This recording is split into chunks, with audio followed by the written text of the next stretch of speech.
So hello everyone, my name is Anil Sharma and I welcome you all to my YouTube channel. हम लोग बढ़ते हैं हमारे solution chapter के आगे की ओर। हमने लास्ट लेक्चर में हेनरीज लॉ के न्यूमेरिकल्स किए थे और कुछ अच्छी बातें हेनरी लॉस के बारे में बताई थी। आज का जो हमारा टॉपिक होगा वो होगा vapour pressure of a liquid solutions. इससे रिलेटेड जितने भी कॉन्सेप्ट्स है वो हम करेंगे। जैसे मैंने आपको प्रॉमिस किया था, सारे वीडियो लेक्चर्स पहले मैं बनाऊंगा एनसीईआरटी से लेवल से, फिर उसमें अगर कोई नीट का टच या जेई मींस जेई एडवांस का टच आता है तो वो एक डेडिकेटेड वीडियो लेक्चर अलग से बनाऊंगा और उसके बाद उसके एक्सरसाइज के न्यूमेरिकल्स वगैरह जो भी है वो हम करेंगे। तो बढ़ते हैं आज के टॉपिक की ओर बिना कोई टाइम वेस्ट किए। लेकिन अगर आप मेरा वीडियो लेक्चर पहली बार देख रहे हैं तो सब्सक्राइब कीजिएगा, लाइक दीजिएगा, कमेंट जरूर दीजिए अगर आपको मेरा वीडियो पसंद आ रहा है। बेल बटन को प्रेस कर दीजिएगा ताकि मेरा वीडियो लेक्चर अपलोड होते ही आपको नोटिफिकेशन मिल जाएगा। जितने भी स्टूडेंट्स साइंस के हैं उन सारे स्टूडेंट्स को ये वीडियो लेक्चर्स फॉरवर्ड कीजिए ताकि उनको अच्छे से अच्छे कंटेंट मैं दे सकूं और ऐसे ही हम लोग आगे आपके कमेंट से या फिर आपके प्यार से मेरा मोटिवेट हम लोग होते रहे और ऐसे वीडियो लेक्चर्स आपको देते रहे। चलिए बात करते हैं vapour pressure of a liquid solution. Liquid solution, अच्छा मैंने यहां पे क्लियरली मेंशन कर दिया है लिक्विड सॉल्यूशन। इसका मतलब बहुत ही क्लियर होता है कि जो हमारा फिजिकल स्टेट होगा सॉल्यूशन का, वो फिजिकल स्टेट जाहिर से बात है कौन सा होगा, लिक्विड होगा। और हमने वीडियो लेक्चर नंबर 1 में ही देखा था कि अगर फिजिकल स्टेट लिक्विड है तो इसका क्लियर कट मीनिंग ये होता है कि जो हमारा सॉल्वेंट होगा वो एक्चुअली लिक्विड स्टेट में होता है। एक लाइट बंद, एक मिनट, सॉरी, ठीक है,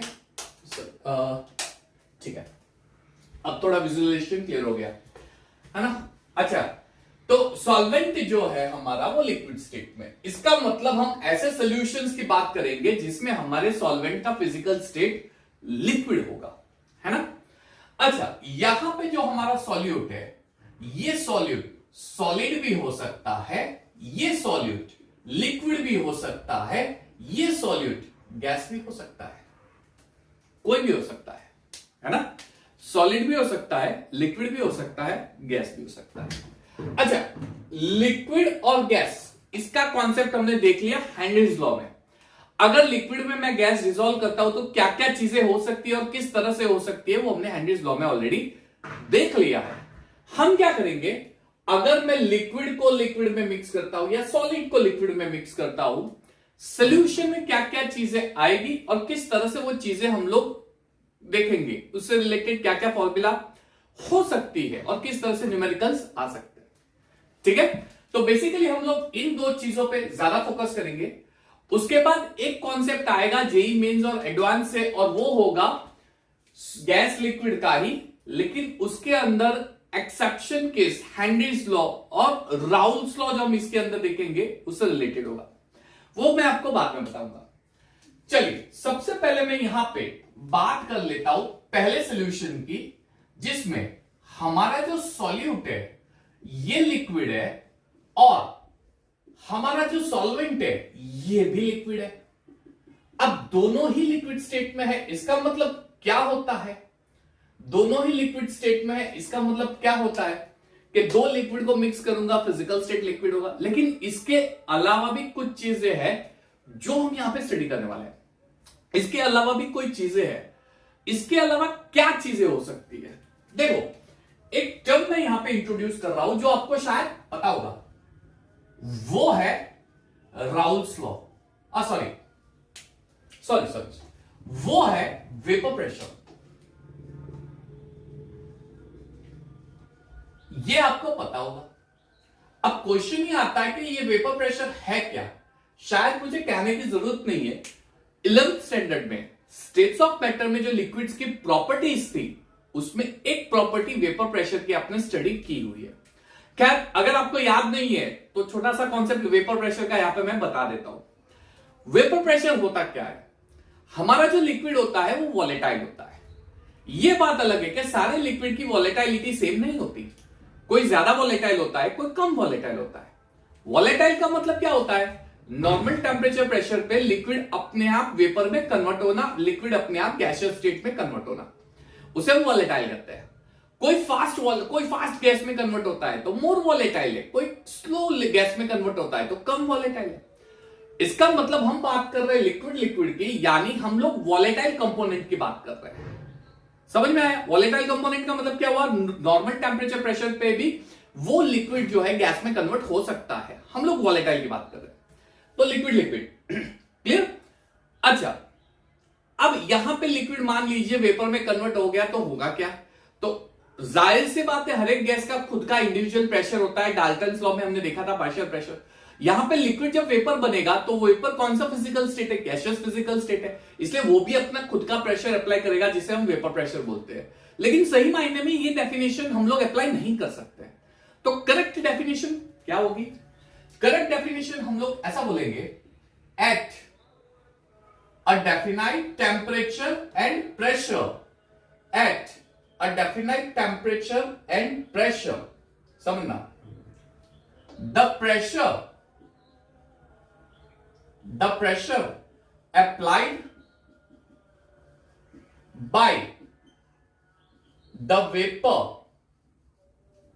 on its liquid surface, vapor on its liquid surface, liquid surface यानी कोई एक लिक्विड है, उस लिक्विड का सरफेस जो है उसके ऊपर उसी लिक्विड के वेपर का प्रेशर जो अप्लाई होता है, on its liquid surface when, on its liquid surface when vapor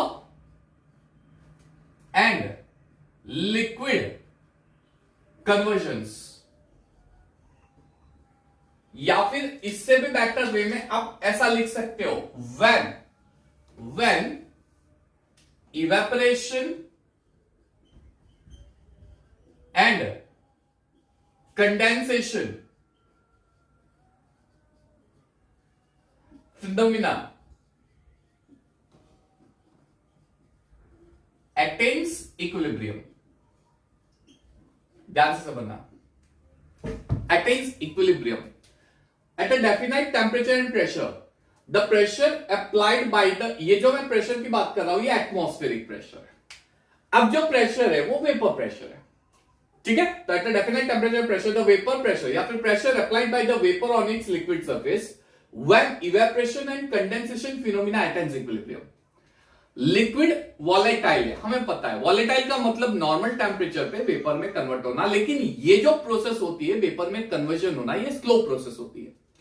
slow process होने की वजह से लिक्विड वेपर में तो कन्वर्ट होगा, लेकिन वेपर में कुछ एक हद तक कंसेंट्रेशन इंक्रीज होने के बाद वो वेपर वापस लिक्विड में कन्वर्ट होता है। यहां पे मैं समझाता हूं किस तरह से वर्क करेगा, इसलिए फिलहाल वो दिमाग में कंफ्यूजन क्रिएट मत करना, मैं ये फिनोमिना कैसे होगी वो समझाऊंगा, ठीक है। अच्छा, तो वहां पे दो फिनोमिना होगी, एक होगी इवेपोरेशन यानी लिक्विड का वेपर में कन्वर्जन, और दूसरे होगी कंडेंसेशन यानी कंडेंसेशन लिक्विड वेपर का वापस लिक्विड में कन्वर्जन। उस वक्त इक्विलिब्रियम अटेन होगा तब जो प्रेशर अप्लाइड होगा उसे हम बोलेंगे vapour pressure of liquid is known as vapour pressure of that liquid, ठीक है। अब ये चीज जैसे मैंने बताया, you already studied in your standard 11 states of matter chapter, है ना। समझ लो, ध्यान से देख लो ये क्या होता है। मान लीजिए कि ये बीकर है, क्लोज वेसल है, समझने जैसा है। इसको मैं बहुत ही स्लो हीटिंग कर रहा हूं, मैंने क्या बताया ये प्रोसेस बहुत ही स्लो होती है, स्लो हीटिंग कर रहा हूं। ये है लिक्विड की सरफेस, ठीक है, बहुत ही स्लो हीटिंग कर रहा हूं। चलो मैंने स्लो हीटिंग किया तो होगा क्या? स्लो हीटिंग करने की वजह से सरफेस पे जो वेपर के पार्टिकल है वो इवेपोरेट होके गैसेस के फॉर्म में कन्वर्ट होंगे। सरफेस पे जो लिक्विड के पार्टिकल है, सॉरी, सरफेस पे जो लिक्विड के पार्टिकल है वो हीट होने के बाद वेपर के फॉर्म में कन्वर्ट होंगे। स्टार्टिंग में ये वेपर का कंसेंट्रेशन कम होगा क्योंकि धीरे धीरे वो कन्वर्ट हो रहा है। शुरुआत में कोई वेपर होता नहीं, हम लोग स्लो हीटिंग कर रहे हैं इसलिए वो धीरे धीरे वेपर में कन्वर्ट होने लगेगा। तो पहले कंसेंट्रेशन कम होगा, जैसे जैसे ये इवेपोरेशन फिनोमिना बढ़ेगी वैसे वैसे वेपर का कंसेंट्रेशन भी बढ़ेगा। उस वक्त होगा क्या? तो ये जो वेपर है इस वेपर का कोलिजन होगा। अब किस किस से कोलिजन हो सकता है? वेपर वेपर से कोलिजन कर सकता है, वेपर वॉल, ये जो हमारा वेसल है या फिर ये जो क्लोज सरफेस है उसके साथ कोलिजन कर सकता है, और जब भी कोलिजन होगा तब उसमें से एनर्जी बाहर निकलेगी। अब वेपर के बीच में कोलिजन होगा और एनर्जी बाहर निकलेगी, एनर्जी बाहर निकलेगी यानी कंडेंसेशन हो गया, है ना, एनर्जी बाहर निकलेगी यानी कंडेंसेशन। तो जब वेपर वेपर के बीच में कोलिजन होगा तब कंडेंसेशन फिनोमिना होगी, वेपर कंडेंस हो जाएगा और लिक्विड बनके लिक्विड ड्रॉप बनके लिक्विड में चला जाएगा, है ना। तो पहले क्या हुआ, इवेपोरेशन, वेपर बना, कंसंट्रेशन बढ़ा, फिर कंडेंसेशन स्टार्ट हुआ। स्टार्टिंग में कंडेंसेशन स्लो होगी, फिर कंडेंसेशन बढ़ने लगेगी, जैसे जैसे कंडेंसेशन फिनोमिना बढ़ेगी इवेपोरेशन स्लो होता जाएगा। एक ऐसा पॉइंट आएगा जहां पे इवेपोरेशन फिनोमिना यानी लिक्विड का वेपर में कन्वेंसेशन और कंडेंसेशन फिनोमिना यानी वेपर का लिक्विड में कन्वर्सेशन, इनका जो रेट है, इनकी जो स्पीड है, ये रेट सेम हो जाएगी। यानी जिस स्पीड से लिक्विड का वेपर में कन्वर्जन हो रहा है उसी स्पीड से वेपर का वापस लिक्विड में कन्वर्जन हो जाएगा। बात समझ में आ रही है, स्पीड सेम हो जाएगी। स्पीड सेम हो गई यानी हुआ क्या, equilibrium, chapter number 7 11th standard, equilibrium attain हो गया। अब इक्विलिब्रियम अटेन जब होगा तब ये जो वेपर्स है ये क्या करेंगे, लिक्विड के सरफेस पे और इवन वॉल के ऊपर प्रेशर अप्लाई करेंगे। गैसियस स्टेट है तो प्रेशर अप्लाई करने ही वाला है, उसे हम बोलते हैं vapour pressure of that liquid. तो वेपर प्रेशर की डेफिनेशन में इक्विलिब्रियम इज मस्ट, ये इंपॉर्टेंट चीज है। अब क्वेश्चन ये आता है कि वेपर प्रेशर क्या किसी फैक्टर पे डिपेंड करेगा, तो मैं सिर्फ लिख देता हूं, डिटेल एक्सप्लेनेशन दे देता हूं, नोट करने की जरूरत नहीं है, सिर्फ आप फैक्टर का नाम लिख देना। कौन कौन से फैक्टर्स जो है उसके वेपर प्रेशर उसके ऊपर डिपेंड करेगा। Factors, which are the factors. Factor number 1 एक तो होगा हमारा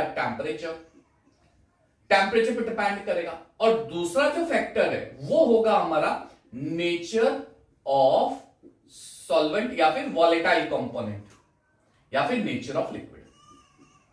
अब समझो, टेम्परेचर पे डिपेंड करेगा। अगर आप हीट करोगे तो क्या होगा, हीट करोगे यानी हीट एनर्जी ट्रांसफर कर रहे हो, तो वो हीट एनर्जी ट्रांसफर होगी लिक्विड के अंदर, इससे क्या होगा, लिक्विड पार्टिकल की काइनेटिक एनर्जी बढ़ेगी, और काइनेटिक एनर्जी बढ़ने की वजह से क्या होगा, काइनेटिक एनर्जी बढ़ने से वजह से वो लिक्विड पार्टिकल फास्ट मूव करेंगे। अब फास्ट मूव करने के लिए उनको स्पेस चाहिए, तो वो स्पेस क्रिएट करेगा, लेकिन स्पेस क्रिएट करने के लिए दो पार्टिकल जो एक दूसरे को होल्ड कर रहे हैं वो एक दूसरे से दूर जाने चाहिए। इसका मतलब जब मैं हीट करूंगा तब काइनेटिक एनर्जी इंक्रीज होगी, तो दो पार्टिकल के बीच का फोर्स ऑफ अट्रैक्शन स्लो हो जाएगा, लो हो जाएगा, ब्रेक हो जाएगा, और जैसे ही फोर्स ऑफ अट्रैक्शन ब्रेक हुआ वो वेपर में कन्वर्ट हो जाएगा। इसका मतलब अगर मैं टेम्परेचर इंक्रीज करता हूं तो वेपर प्रेशर क्या होगा, इंक्रीज होगा, है ना। अगर मैं टेम्परेचर इंक्रीज करता हूं तो वेपर प्रेशर क्या हो जाएगा, इंक्रीज हो जाएगा। समझ में आया, काइनेटिक एनर्जी इंक्रीज होगी इसलिए लिक्विड की सरफेस छोड़ के वेपर में कन्वर्ट हो जाएगा। दूसरा है नेचर ऑफ लिक्विड। अच्छा, कोई लिक्विड ऐसा होता है जिसकी विस्कोसिटी बहुत ज्यादा होती है, और कोई लिक्विड ऐसा होता है जिसकी विस्कोसिटी कम होती है। विस्कोसिटी यानी क्या, लिक्विड के पार्टिकल के बीच का फोर्स ऑफ अट्रैक्शन जिसकी वजह से लिक्विड थिक होता है, तो उसे हम विस्कोसिटी बोलते हैं, उस फिनोमिना को, उस प्रॉपर्टी को। अगर दो लिक्विड के बीच का फोर्स ऑफ अट्रैक्शन बहुत ही स्ट्रांग है तो वो वेपर में कन्वर्ट इजीली तो होगा नहीं, है ना। लिक्विड पार्टिकल एक दूसरे को पकड़ के रखेंगे, उसको वेपर में कन्वर्ट होने देंगे नहीं, और वेपर में कन्वर्ट नहीं होने देंगे इसका मतलब उसका वेपर प्रेशर कम होगा।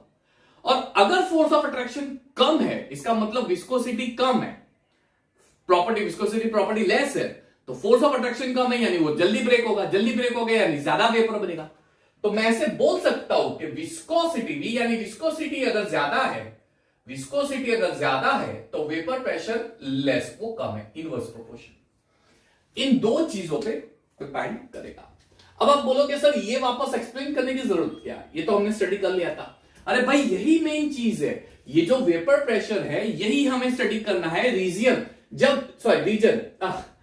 रीजन जब मैं दो लिक्विड को मिक्स करूंगा, लिक्विड है, वॉलेटाइल है, अब वॉलेटाइल यानी लिक्विड तो वेपर बनेगा, अब वेपर बनेगा तो वो वेपर लिक्विड के सोल्यूशन पे, ये जो सोल्यूशन है इस सोल्यूशन के ऊपर प्रेशर अप्लाई करेगा, तो लिक्विड का पार्टिकल सोल्यूशन पे प्रेशर अप्लाई करेगा जिसे हम वेपर प्रेशर बोलते हैं। तो ये वेपर प्रेशर किसके ऊपर डिपेंड करता है, इस वेपर प्रेशर को कैसे मेजर करते हैं, यानी ये एक लिक्विड की प्रॉपर्टी है जो हम स्टडी करने वाले हैं लिक्विड के सोल्यूशन में।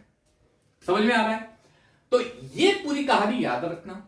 अब मैं बात करूंगा जब मैं लिक्विड सोल्यूशन बनाता हूं तो इस प्रॉपर्टी में क्या चेंज आता है, इस प्रॉपर्टी में क्या चेंज आता है लिक्विड सोल्यूशन बनाता हूं तो। अब लिक्विड सोल्यूशन बनाने के लिए मुझे क्या चाहिए, एक सॉल्यूट एक सॉल्वेंट। सॉल्वेंट जाहिर सी बात है मुझे लिक्विड ही लेना पड़ेगा, क्योंकि मुझे सोल्यूशन जो बनाना है वो लिक्विड बनाना है, इसलिए मैं सॉल्वेंट लूंगा liquid.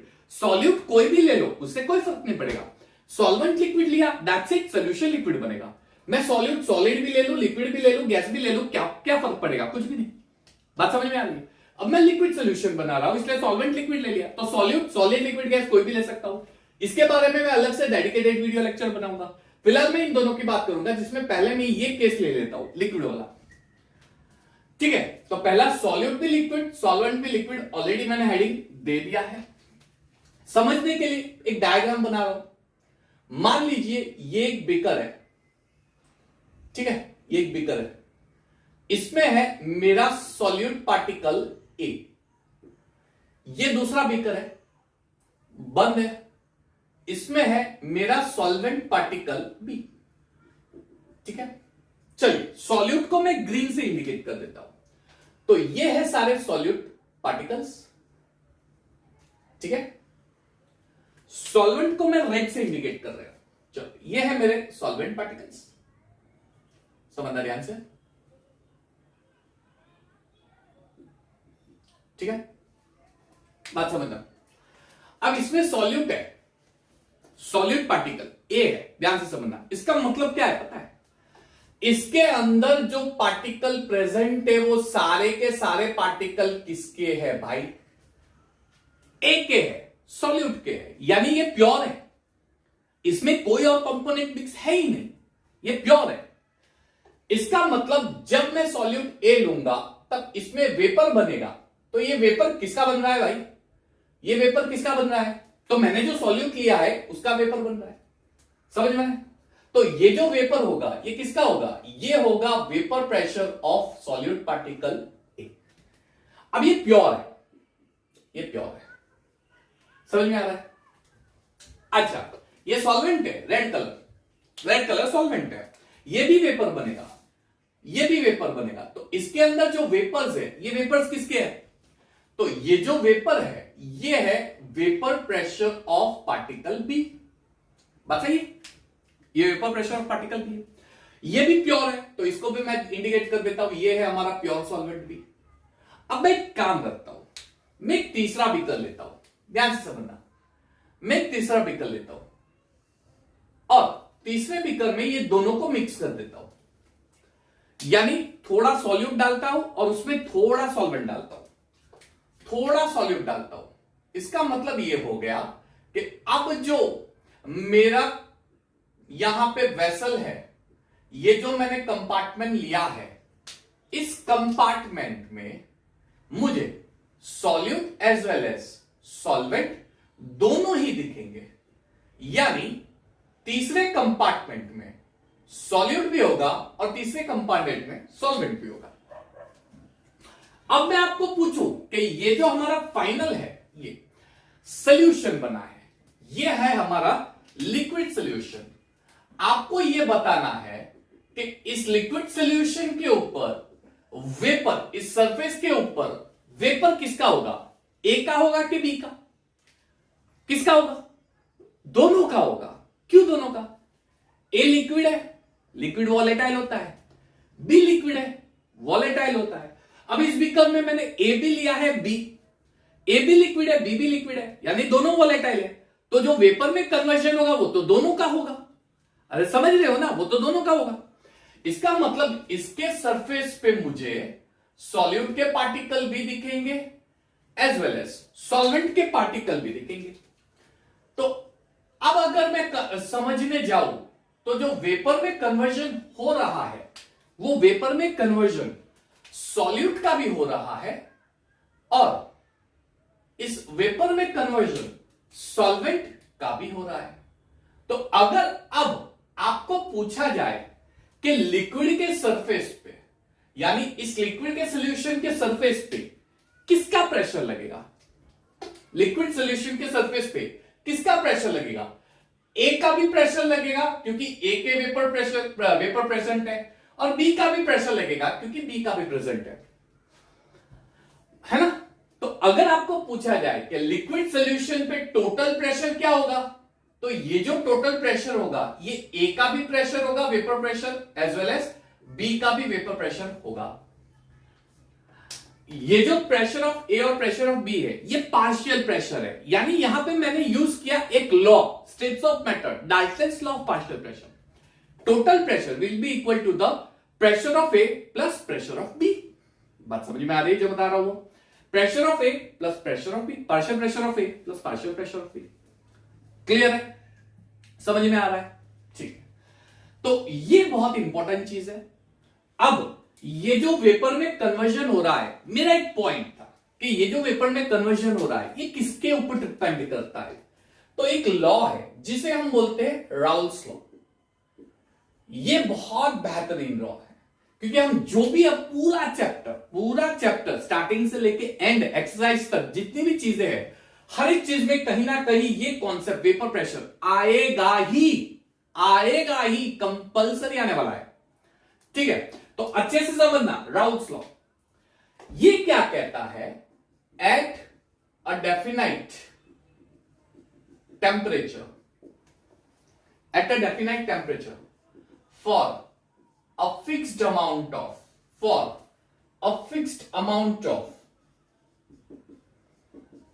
volatile component, for a fixed amount of volatile component, the vapor pressure of a volatile component is directly proportional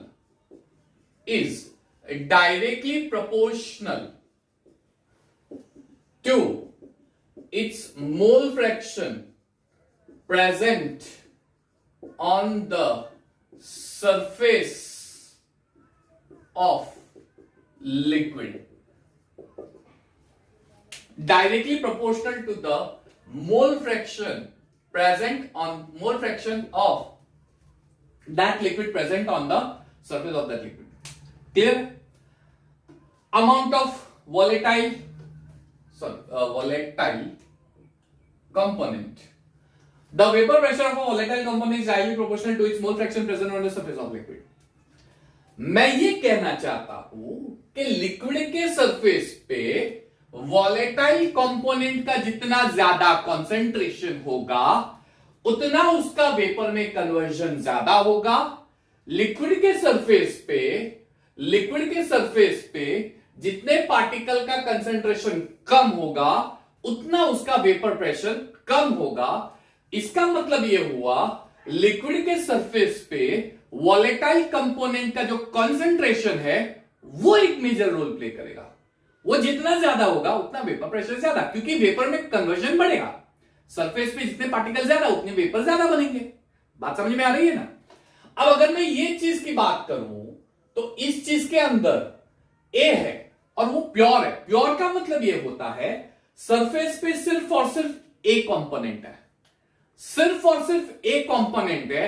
इसका मतलब इसका जो वेपर प्रेशर होगा वो सिर्फ और सिर्फ ए का होगा। इसलिए यहां पे मैं बोल देता हूं P0 है, ये है vapour pressure of pure A component, क्योंकि उसके अलावा कुछ है ही नहीं। सेकंड बीकर में ये जो वेपर है ये सिर्फ और सिर्फ बी के है। इसका मतलब सरफेस पे जो वेपर अप्लाई होगा वो सिर्फ और सिर्फ बी का होगा, प्योर है। इसलिए इस वेपर प्रेशर को हम प्योर बोल सकते हैं। तो इसके लिए मैं इंडिकेट करूंगा P0B, that is vapour pressure of pure B. अब मैं टोटल प्रेशर देखूंगा तो pressure of A plus B होगा। ये जो प्रेशर होगा वेपर प्रेशर, ये प्योर अब नहीं होगा, अब प्योर रहा ही नहीं। प्योर नहीं रहा, इसका मतलब क्या हुआ? इसका मतलब ये हो गया सॉल्यूशन के सरफेस पे ए कंपोनेंट भी प्रेजेंट है, बी कंपोनेंट भी प्रेजेंट है, दोनों प्रेजेंट है। तो ये प्योर कैसे हो गया? नहीं हुआ ना प्योर। इसलिए ये जो प्रेशर मैंने यहां पे यूज किया है ये प्योर नहीं है, ये सॉल्यूशन का प्रेशर ए और सॉल्यूशन का प्रेशर बी। बात समझ में आ रही है? अब मुझे ये बताओ कि इसके सरफेस पे ए का प्रेशर कितना होगा। तो जो मैं राउल्स लॉ सोचूं तो उसके हिसाब से ये होगा, सरफेस पे जो ए का प्रेशर है वो डिपेंड करेगा सरफेस पे ए के कंपोनेंट कितने प्रेजेंट है। सरफेस पे ए के कंपोनेंट कितने प्रेजेंस है, तो इसका मतलब ये हो गया कि ए का pressure is directly proportional to the mole fraction of A on the surface of liquid, है ना? समझ में आ रहा है? अब मैं ये बोलूं कि बी का प्रेशर कितना होगा, तो सोल्यूशन में सरफेस पे बी के जितने पार्टिकल होंगे उसके ऊपर डिपेंड करेगा, यानी pressure of B is directly proportional to the mole fraction of B. I hope ये चीजें क्लियर हो रही होगी। प्रोपोर्शनलिटी साइन निकाल देते हैं तो एक कांस्टेंट आ जाएगा, दैट इज P0A अब आप बोलोगे सर ये कांस्टेंट क्यों यूज किया, तो P0A क्या है? Vapour pressure of pure component. Vapour pressure of pure component, आप कोई भी टेम्परेचर प्रेशर ले लो, लिक्विड का वेपर प्रेशर कांस्टेंट ही रहता है अगर वो प्योर है। जैसे मान लीजिए वाटर है, मैं ये बोलूं कि प्योर वाटर का वेपर प्रेशर 23.4 mm होता है एट 298 केल्विन। इसका मतलब ये हो गया कि आप 500 ml लो कि 1000 ml लो कि 50,000 ml लो, 298 केल्विन पे अगर वाटर प्योर है तो उसका वेपर प्रेशर 23.4 ही रहेगा, यानी वेपर प्रेशर एक कांस्टेंट फिजिकल क्वांटिटी हो गई। कब? जब ये प्योर होगा। तो यहां पे हटाएंगे तो मुझे कांस्टेंट ही लगाना पड़ेगा, तो इसके प्योर वेपर प्रेशर का कांस्टेंट लगा देता हूं, और पीबी क्या होगा, तो ये हो जाएगा P0B XP। समझ में आ रहा है? तो अब मुझे बताओ ये टोटल प्रेशर क्या होता है, बताओ टोटल प्रेशर क्या होता है। तो इसके हिसाब से मैं लिख सकता हूं therefore total pressure is equal to PA plus PB, that is PA plus PB, that is total pressure is equal to PA की जगह डाल देते हैं P0A XA plus P0B XP। हो गया? यानी जब सॉल्यूट भी लिक्विड होगा और सॉल्वेंट भी लिक्विड होगा, तब जो भी लिक्विड सॉल्यूशन बनेगा उस लिक्विड सॉल्यूशन का जो टोटल प्रेशर होगा, ये दोनों जितने भी कंपोनेंट होंगे liquid A B C D, हर एक कंपोनेंट के वेपर प्रेशर का समेशन जितना होगा, हर एक के वेपर प्रेशर के समेशन जितना होगा। समझ में आया इतना? तो ये हो गया हमारा इक्वेशन नंबर 1, जो हम न्यूमेरिकल कैलकुलेशन के लिए यूज करेंगे। अच्छा, ये भी बहुत इंपॉर्टेंट इक्वेशन है, ये भी हम न्यूमेरिकल कैलकुलेशंस के लिए यूज करते हैं, तो ये 3 फॉर्मूला दिमाग में बिठा देना। क्लियर? दूसरी चीज, मुझे ये पता है, we know that mole fraction जो भी होते हैं उसका समेशन ऑलवेज 1 होता है, चाहे 2 कंपोनेंट हो, 4 हो के 10 हो। Sum of mole fraction of all the component is always 1, that is 2 possibility होगी, mole fraction of A is equal to 1 minus x b, and दूसरी पॉसिबिलिटी होगी mole fraction of B is equal to 1 minus x a. इसका use करके अगर मैं इसमें डालता हूं तो मुझे 2 और इक्वेशन मिलेंगे जो हम कैलकुलेशन में यूज करते हैं। अगर ये यहां पे डालता हूं और ये, तो 2 और इक्वेशन मिलते हैं जो कैलकुलेशन में डालते हैं। क्लियर है? समझ में आ रहा है जो बता रहा हूं? ठीक है, चलिए। तो अब वो इक्वेशन क्या होगा, तो इरेज करने से पहले इसको आप एक बार पॉज करके पूरी थियरी लिख दो, फिर हम आगे बढ़ते हैं कि किस तरह से होता है। पॉज कर लो और लिख दो। ओके, चलिए। तो जब 2 लिक्विड कंपोनेंट मिक्स करता है तब जो मुझे लिक्विड सॉल्यूशन मिलता है उसके ऊपर जो टोटल प्रेशर होगा वो दोनों कंपोनेंट के वेपर प्रेशर का समेशन होगा, P total is equal to P0 XA plus P0 BXP। अब मैंने 2 चीजें आपको बताई, सम ऑफ मोल फ्रैक्शन 1, उसमें से XA is equal to 1 minus XB और XB is equal to 1 minus XA।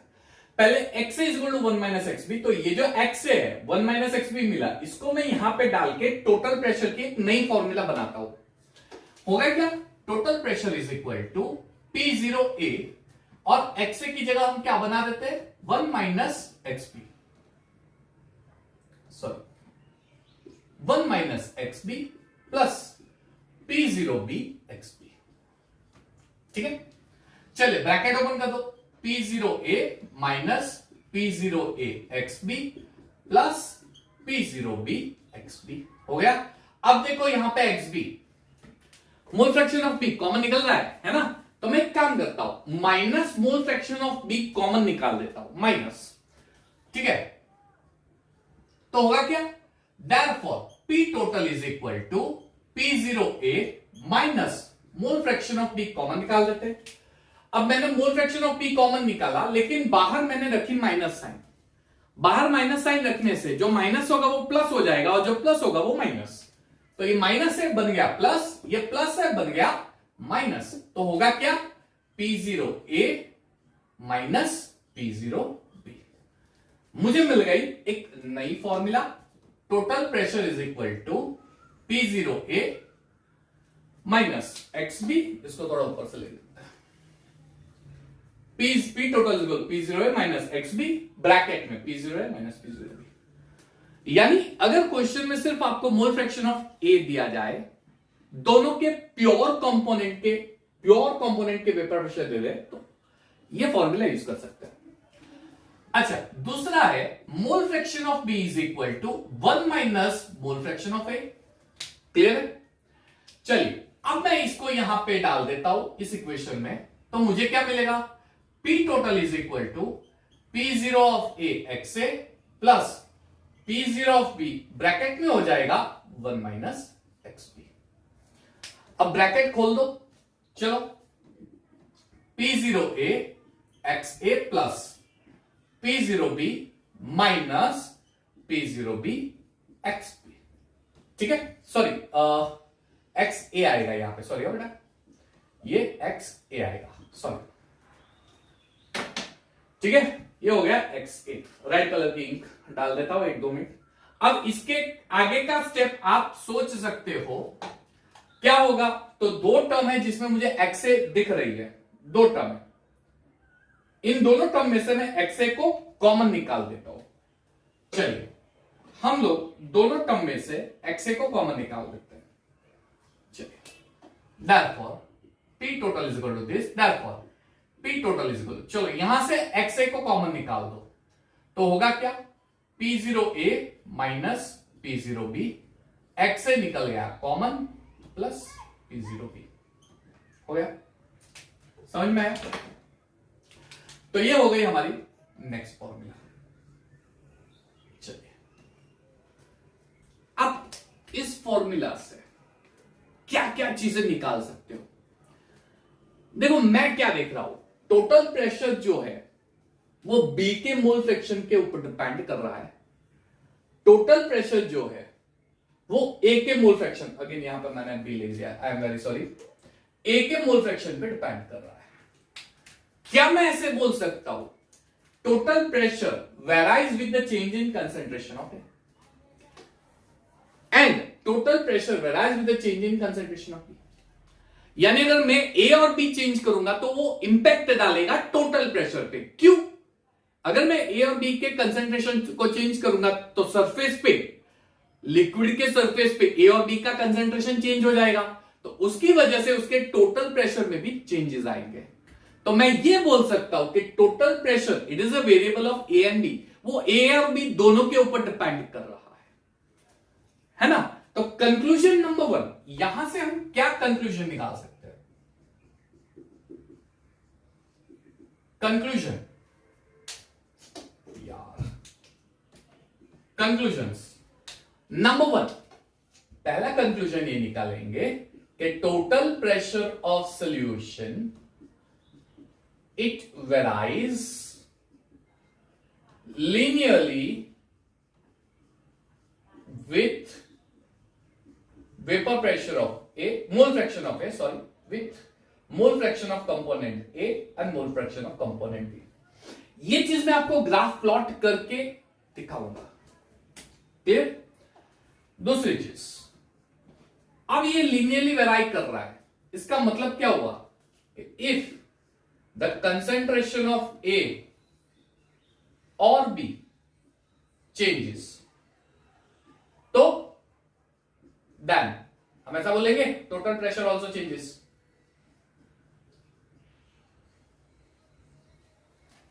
Total pressure भी चेंज होगा, है ना।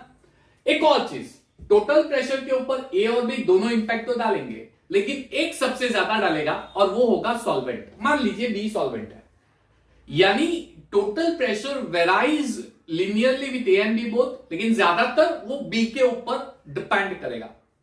क्लियर? Okay fine. चलिए, तो ये हो गया हमारा कंक्लूजन वाला पार्ट। अब मुझे इसको प्रूव करना है, समझना।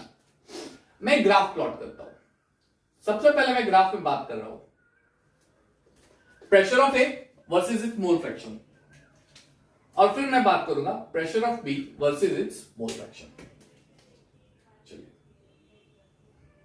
तो यहां पे मैं दर्ज देता हूं मोल फ्रैक्शन ऑफ ए, और यहां पे मैं डाल देता हूं वेपर प्रेशर ऑफ ए। ध्यान से समझना, ठीक है। It varies linearly. मान लीजिए इट इज प्योर कंपोनेंट है। प्योर का मतलब क्या हुआ, उसमें सिर्फ और सिर्फ ए पार्टिकल प्रेजेंट है। ए पार्टिकल प्रेजेंट है, यानी mole fraction of A is 1, B है ही नहीं, तो बी का मोल फ्रैक्शन क्या हो जाएगा, 0। उस वक्त उसके सरफेस पे जो प्रेशर अप्लाई करेगा वो कौन करेगा, ए ही तो करेगा, बी है थोड़ी सोल्यूशन में। जो प्रेशर अप्लाई करेगा वो कौन करेगा, ए करेगा। यानी इसके सरफेस पे जो प्रेशर होगा वो किसका होगा, प्योर ए का होगा। बात समझ में आ रही है? अब मैं उसमें बी डालना स्टार्ट करता हूं। जैसे जैसे मैं ए में बी डालूंगा वैसे वैसे सरफेस पे ए के कंपोनेंट जो है वो कम होते जाएंगे, क्योंकि बी के कंपोनेंट भी आते जाएंगे सरफेस पे, तो ए के कंपोनेंट कम होते जाएंगे। तो जैसे जैसे ए के कंपोनेंट कम होगा उसका वेपर प्रेशर भी तो कम होगा, है ना। तो ए का कंपोनेंट कम होगा तो मैं ऐसे बोलूंगा कि उसका वेपर प्रेशर भी कम हो रहा है। एक पॉइंट पे वेपर प्रेशर 0 हो जाएगा। देखो ये पॉइंट मैं समझा रहा हूं आपको, सॉरी, ध्यान से देखना, ध्यान से देखना। मैंने ए में बी डाला, सरफेस पे ए के पार्टिकल कम हुए। ए का पार्टिकल कम होना यानी उसका वेपर में कन्वर्जन कम होगा। वेपर में कन्वर्जन कम होगा यानी वेपर प्रेशर भी क्या हो जाएगा, कम ही तो होगा। तो वेपर प्रेशर कम होगा। अब जैसे जैसे उसमें ए में बी डालता जाऊंगा वैसे वैसे उसका वेपर प्रेशर कम होता जाएगा। एक ऐसा पॉइंट मिलेगा जहां पे वेपर प्रेशर जो है ए का 0 हो जाएगा। हालांकि ये हम सोच रहे हैं, ये इमेजिनेशन वाला पार्ट है, ये इमेजिनेशन वाला पार्ट है। यानी इस पॉइंट पे ए तो होगा ही नहीं, ए तो होगा ही नहीं, तो उस पॉइंट पे क्या होगा, सिर्फ और सिर्फ बी। यानी ये एक ऐसा पॉइंट है जहां पे सिर्फ और सिर्फ बी प्रेजेंट है। सिर्फ बी प्रेजेंट होने का मतलब ये हुआ कि वहां पे सिर्फ और सिर्फ बी के कंपोनेंट है। तो लिक्विड के सरफेस पे कौन प्रेशर अप्लाई करेगा, अब बी ही तो करेगा, ए है नहीं। ए कम होता गया, कम होता गया, कम होता गया, एक पॉइंट पे 0 हो गया, तो बी है। ये एक्चुअली इमेजिनेशन वाला पार्ट है। या फिर हम उल्टा सोचेंगे। उल्टा सोचेंगे का मतलब क्या है, ये ऐसा पॉइंट है जहां पे बी प्योर है, ए है ही नहीं। यानी इस पॉइंट पे सिर्फ और सिर्फ बी के कंपोनेंट है, यानी वो सेकंड बीकर वाला पार्ट, इसके आगे जो मैंने सिखाया। इसका मतलब यहां पे जो प्रेशर अप्लाई होगा वो किसका प्रेशर अप्लाई होगा, बी का। तो ये है हमारा बी का वेपर प्रेशर। अब मैंने उसमें ए डाला, वही कहानी हो गई। ए डालने से क्या होगा, सरफेस पे बी का कंपोनेंट कम होगा। बी का कंपोनेंट कम होगा तो उसकी वजह से वेपर प्रेशर ऑफ बी जो है वो कम होता जाएगा, कम होता जाएगा, कम होता जाएगा, कम होता जाएगा, और एक पॉइंट पे 0 जैसा दिखेगा। ये लाइन एक्सटेंड करने से 0 दिख रही है, सही मायने में 0 होगा ऐसा हम बोलेंगे नहीं। समझ में आया? इसका मतलब ये लाइन जो है ना, ये इक्वेशन को रिप्रेजेंट कर रहा है। कौन से इक्वेशन को, P of A is equal to P0 of A into X है। और ये जो है ये रिप्रेजेंट कर रहा है P of B is equal to P0 of B XB। यानी जैसे जैसे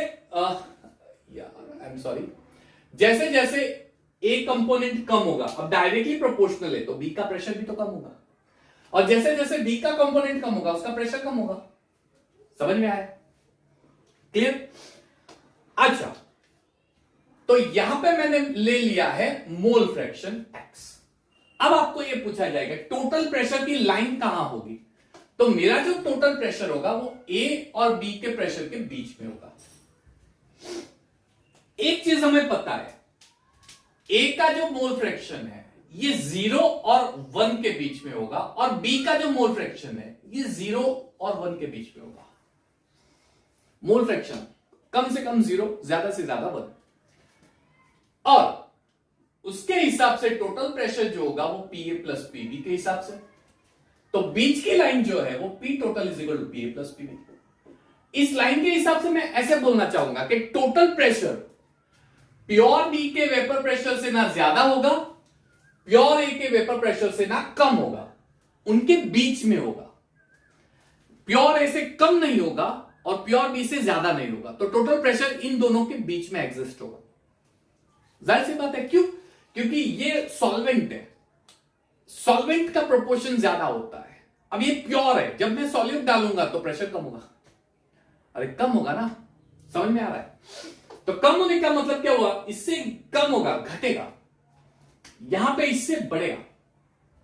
टोटल प्रेशर इन दोनों के बीच में एग्जिस्ट करेगा, दैट्स इट। एक और चीज मैं एक ग्राफ से नोट कर सकता हूं, 1 मिनट, ओके।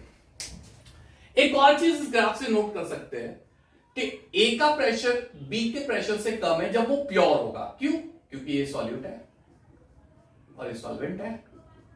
सॉल्वेंट का प्योर वेपर प्रेशर ज्यादा होता है, सॉलिड का प्योर वेपर प्रेशर कम होता है। ये तो याद रखना है आपको, दैट्स इट। ये तो बहुत ही सिंपल है, क्लियर है? आई होप इतना समझ में आ गया होगा, बहुत ही क्लियर हो गया। अच्छा, ये क्या है? एक्स ए और एक्स बी मोल फ्रैक्शन है। किसका है? Mole fraction of solute and mole fraction of solvent. और ये मोल फ्रैक्शन कंपोनेंट ए और बी के है और लिक्विड फेज के है। लिक्विड फेज के, देखो मैं जो कहना चाह रहा हूं वो कुछ ऐसी चीज है। ये है हमारा बीकर, इसके सरफेस पे ए कंपोनेंट है, अंदर भी ए होगा, और इसके सरफेस पे बी कंपोनेंट है, अंदर भी बी होगा, ठीक है? अच्छा, इसके अंदर जो होगा ए कंपोनेंट होगा जिसका मोल फ्रैक्शन एक्स है, इसके अंदर जो होगा बी कंपोनेंट होगा और उसके सरफेस का मोल फ्रैक्शन है एक्स बी। तो ये जो एक्स ए और एक्स बी है, mole fraction of A and be on the surface of liquid, जब वो लिक्विड स्टेट में होगा तब। लेकिन एक चीज और भी मैं नोट कर सकता हूं, सरफेस पे प्रेशर कौन अप्लाई कर रहा है? सरफेस पे प्रेशर ए भी अप्लाई कर रहा है, बी भी अप्लाई कर रहा है। इसका मतलब यह हो गया कि लिक्विड के ऊपर जो गैस फेस है, उस गैस फेस के अंदर, उस गैस फेस के अंदर ए भी प्रेजेंट है और बी भी प्रेजेंट है। अब क्वेश्चन ये आ सकता है, लिक्विड का तो मोल फ्रैक्शन हम निकाल सकते हैं, ये सारी ढेर सारी फॉर्मूला आपने लिख दी है। अब क्वेश्चन आ सकता है, find the mole fraction of A and be in vapour face. Vapour face, liquid phase का इशू नहीं है, एक्स ए एक्स बी है। वेपर में क्या निकालेंगे? क्योंकि वेपर फेस के लिए मैंने मोल फ्रैक्शन की बात की ही नहीं है। समझ में आ रहा है? कंपोनेंट जो है लिक्विड के अलावा वेपर में भी तो प्रेजेंट होगा, वो तो वेपर में कितना प्रेजेंट होगा वो तो बताओ, है ना? तो वेपर में कितना प्रेजेंट होगा हमें पता नहीं है। अब क्या करेंगे? अब यहां पे क्या करेंगे? तो यहां पे वापस हम लोग जाते हैं बैक स्टेट्स ऑफ मैटर में।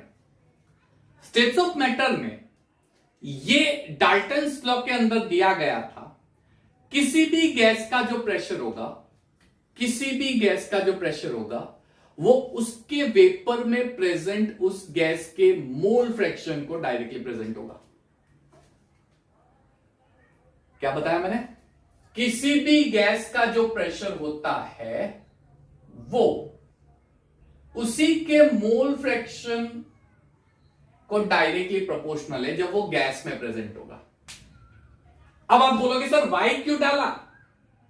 मोल फ्रैक्शन का तो सिंबल एक्स है। अरे बच्चा मैं एक्स लिखूंगा तो वो लिक्विड फेस बताएगा, गैस फेस के लिए मुझे कोई तो सिंबल यूज करना पड़ेगा। तो वाई भी मोल फ्रैक्शन है लेकिन ये गैस फेस के लिए। बात समझ में आ रही है? तो यहां पे हम डालेंगे मोल fraction of component A and B when it is in gaseous state, gas face. तो गैस फेस में होगा तब उसका मोल फ्रैक्शन तो डाल्टन्स लॉ के हिसाब से निकालेंगे, डाल्टन्स लॉ के हिसाब से। अच्छा, वहां पे हमने ये देखा था कि ये एक्चुअली प्रोडक्ट होता है, pressure of any gas, it is the product of total pressure and it's mole fraction. Dalton ये बताता है कि किसी भी गैस का जो प्रेशर होगा it is equal to the total pressure into mole fraction of that gas. मान लीजिए ए है तो हम लोग ऐसे बोलेंगे that is pressure of A is equal to total pressure into mole fraction of A and pressure of B is equal to total pressure into mole fraction of B. मुझे निकालना है मोल फ्रैक्शन ऑफ, अरे यार वापस से गलती, मुझे निकालना है mole fraction of A and B. अब mole fraction of A and B कैसे निकालेंगे, तो टोटल प्रेशर जो है उसकी जो फॉर्मूला है वो डालेंगे यहां पे। Therefore mole fraction of A is equal to pressure of A divided by P0A XA plus P0B XB and mole fraction of B is equal to P of total pressure of B upon total pressure नीचे आएगा, so P0 of A XA plus P0 of B XB। ये formula हो गई। यानी इस formula का use करके हम लोग अगर वेपर में ए और बी कितना प्रेजेंट है वो फाइंड करने के लिए पूछे तो ये फॉर्मूला यूज करेंगे वेपर स्टेट में, इन द वेपर फेस। तो ये जो है ये मोल फ्रैक्शन ए और बी लिक्विड फेस के लिए है, ये जो है वाई एंड वाई बी ये भी मोल फ्रैक्शन है लेकिन वेपर फेस के लिए। बात समझ में? तो ये बहुत ही बेहतरीन पॉइंट है। यहां पे लिक्विड और लिक्विड का कॉन्सेप्ट खत्म होता है। अब नेक्स्ट आता है सॉलिड और लिक्विड का, वो छोटा सा कॉन्सेप्ट है, वो फटाफट खत्म हो जाता है। और उसके बाद Henry's law special case, Raoult's law special case जो है उसके बारे में बात करूंगा। तो मेरा जो नेक्स्ट वीडियो लेक्चर होगा वो इसी रिलेटेड कंटिन्यू होगा, लेकिन फिजिकल स्टेट सॉलिड लिक्विड के लिए और गैस लिक्विड के लिए होगा। तब तक इसको आप पॉज कर सकते हो, और अगर आपको पॉज करके लिखना है तो पूरा लिख दो, ठीक है? मिलते रहना, सॉरी मिलते तो रहेंगे हम लोग वीडियोस के हिसाब से, लेकिन वीडियो लेक्चर देखते रहना, ये सारी चीजें अच्छे से पढ़ते रहना। कुछ भी क्वेरी हो आप कमेंट सेक्शन में डाल सकते हो। तब तक enjoy my video lecture, take care, have a nice time.